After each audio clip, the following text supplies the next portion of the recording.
Episode 16. Reverend Juliet Nightingale's near-death experience. Source: nderf.org. Set and setting: mid-1970s. Event description. Introduction. The near-death experience, NDE, of which I have had a few, mainly occurred at a time when NDEs were rarely documented, much less talked about. It was something I could only share with certain individuals who were already spiritually aware, open-minded, or at least receptive. Yet it still happened that, on occasion, one would accuse me of having a hallucination or being in need of psychiatric evaluation because ignorance was still so prevalent at that time. The good news is that, in recent years, the NDE has not only been talked about, it has also been documented and has received widespread media interest, both in broadcast and print media. A good example of this is my having seen articles in the US, Canada, the UK, and Australia in the recent past, including a column in which I appeared. Scientists, physicians, psychologists, ministers, mystics, and others have all congregated together to obtain a deeper understanding of the phenomenon of the NDE. It is something that many people, such as myself, have been through, and we have been called back to teach and to share our experiences with others. By all rights, one might wonder why so many of us have been brought back while others remain on the other side. This is mainly due to the fact that we were needed to fulfill and complete something significant in our own lives, as well as to honor a special mission to help humanity finally come to the realization that there is indeed no death. We simply move on and continue to evolve in our journey back toward the light. Since people are always inquiring, what happened and what's it like, I will try to convey what happened to me that led to one of my NDEs, as well as what I experienced from the other side. Please excuse me if this does not fit into a tidy chronological sequence, as there is no such thing as linear time on the other side. Everything is always experienced in the now, including past and future. Herein, I will attempt to explain and recapture my experiences on the other side and how it affected me. I will humbly attempt to grasp the proper words for describing this most lofty experience that had a profound impact on me and has changed my life forever. The experience. In the mid-70s, I was dealing with a terminal disease, colon cancer, where my life was ebbing away. I was bedridden for the most part, but could sometimes manage to sit up for short periods. Being the contemplative that I was always listening and observing, taking things in and trying to understand the deeper wisdom behind what was happening to me and where all of this was leading. As a result, I became more withdrawn and detached as I observed everything around me starting to change. Solid matter became more translucent and fluid-like. Colors became more vivid and vibrant, sound was clearer and more acute, and so on. I could no longer comprehend anything printed on a page because it no longer meant anything to me in my changed state of consciousness. It was like trying to read and understand a foreign language. I had already departed from the third-dimensional realm for the most part, and my awareness enveloped other things. I was entering into what I later came to refer to as the twilight stage. In this state, everything was altered. I got to a point where my consciousness was already making the transition from one realm to the other, being more aware of other realities on other dimensions. I was seeing and perceiving things and other beings interdimensionally, even though I was still somewhat conscious on the physical plane. I have since realized that this is what a lot of dying people go through, such as those in hospitals, nursing homes, or others in hospice care. While an observer might think that they are hallucinating or seeing someone or something that is not really there, In truth, this is a state where one, such as myself, is experiencing other dimensions simultaneously while still on the physical plane, because in reality, we are multidimensional beings. I finally lapsed into a coma on Boxing Day, 26 December, and, ironically, was declared dead on my birthday, 2 February. Now I've got 2 natal charts. As others observed that I was in a coma, which lasted over 5 weeks, I was having a completely different experience. One would look at my body and think that I was unconscious, asleep, with no awareness of what was going on or anything. Yet, I was very conscious and profoundly aware because, in truth, we never really sleep, only our bodies do. We are always aware and active on one level of consciousness or another. Just the fact that we dream while asleep is an indication of our consciousness always being active. And indeed, our bodies need to rest so that we can tap into and experience other aspects of our consciousness and being. The best way I can describe the transition from being alive on the physical plane and the passage to the other side is like passing from one room to another. You do not cease to be or lose consciousness. Your consciousness simply shifts from one vantage point to another.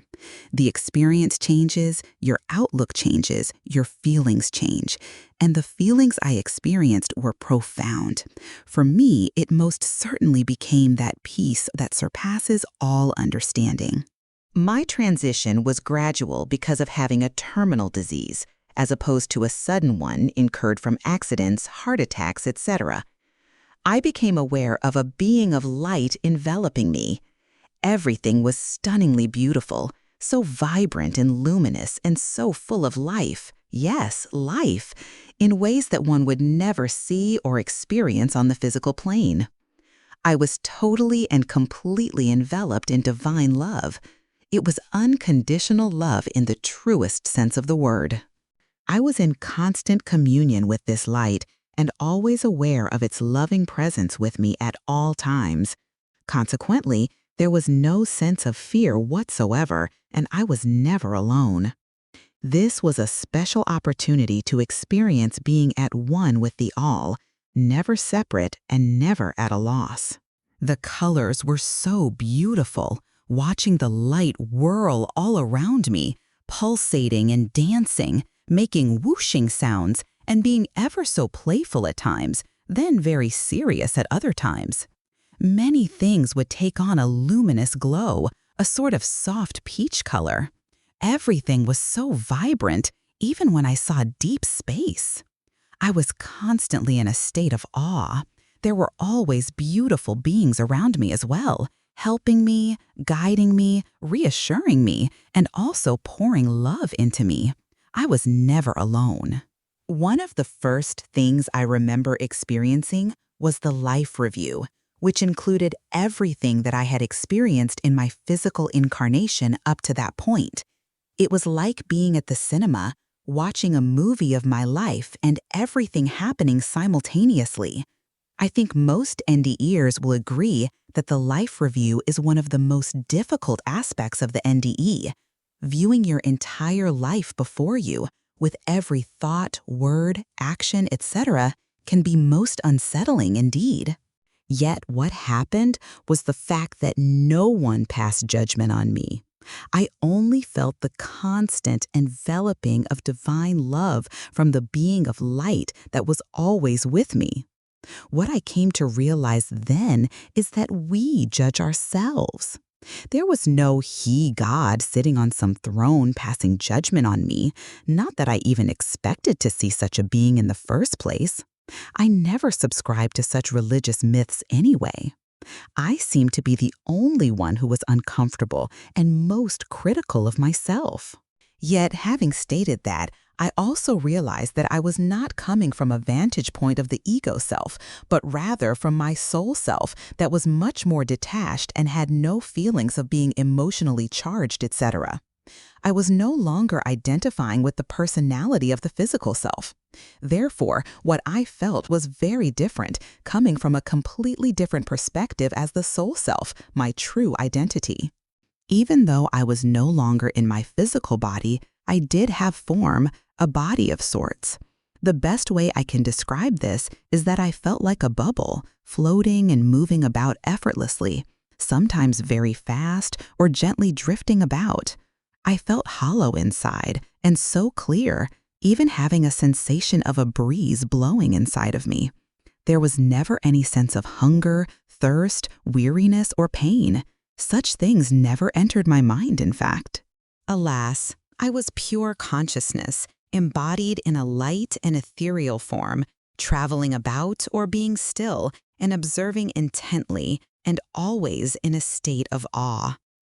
It was such a glorious sensation where I experienced such calm and a profound sense of peace and constant trust.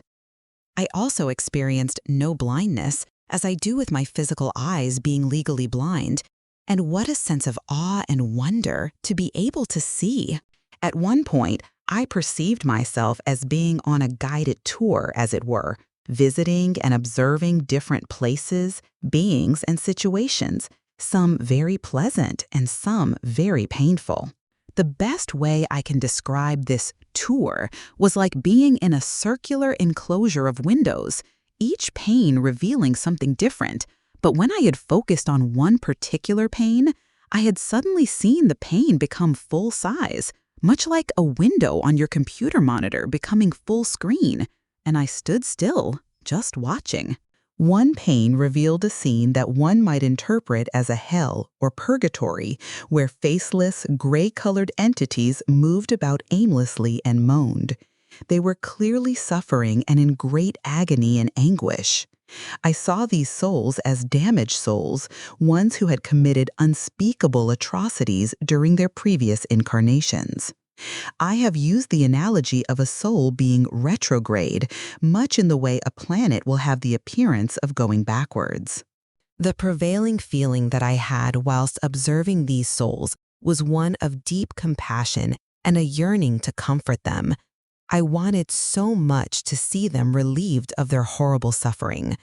But, alas, as painful as this scene was, I was reassured that these souls were here only temporarily and that they too would heal and move back in a forward direction and ultimately return to the light.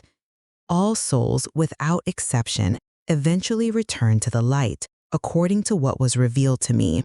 The above scene led to another scene where I saw images of people I knew in my present life. Obviously, those still incarnate on the physical plane, but my viewing them from the other side in a scene that would take place in the future. Again, everything experienced on the other side is always in the now, even past and future. These were individuals who had also committed atrocities in one form or another, individuals who had severely violated me or people I love. But the scene I beheld was one where they were being made to suffer as a result of what they had done. That most likely being the karmic result of their decisions and actions, etc. Again, I felt a deep sense of compassion for them and felt sad that they had to endure such suffering, yet realizing that it was also unavoidable. Never once did I feel any sense of anger or hostility towards these individuals, but only wanted to see them healed so that they too would come to know love. Another scene I remember was that of finding myself observing a realm that consisted of water. I beheld all its beauty and splendor, and it was teeming with life. Then, before I knew it, I found myself underwater and not having to worry about breathing. I was moving about effortlessly and mingling with everything that I had first observed from without. The same thing happened to me when I moved through space and danced and flowed with all the heavenly bodies and lights. There were many times for play and buzzing about with all the light beings, moving all around me like comets. This was an opportunity to experience great joy and feel so light and completely void of worry or fear. I could move effortlessly and adapt to any environment I happened to be in at any given moment. I would simply think about something and it would instantly manifest. Or I had to think about a place and there I would be.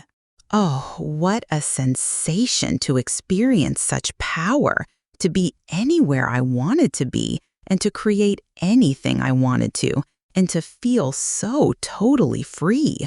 After experiencing the tour, adventures and times of play and creation, etc., things became more serious, and I was again in direct communion with the being of light.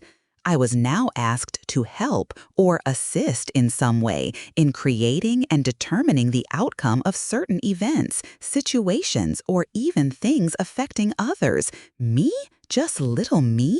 Oh my, I thought, that is a grave and serious responsibility. I felt so honored and so humble, asked to participate in such a feat. But what if I failed to do my part as needed, I wondered.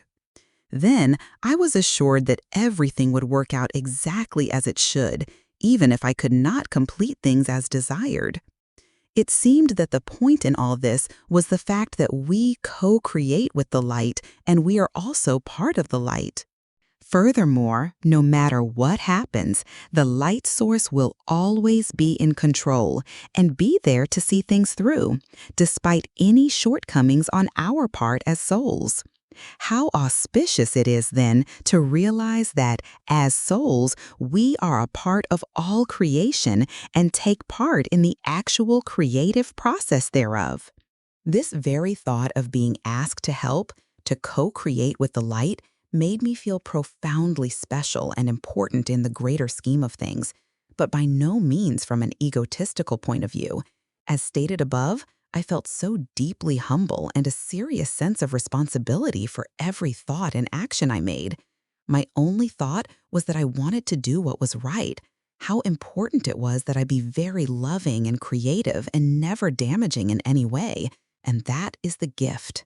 I realized at that point how totally connected with all life through all the universes I am.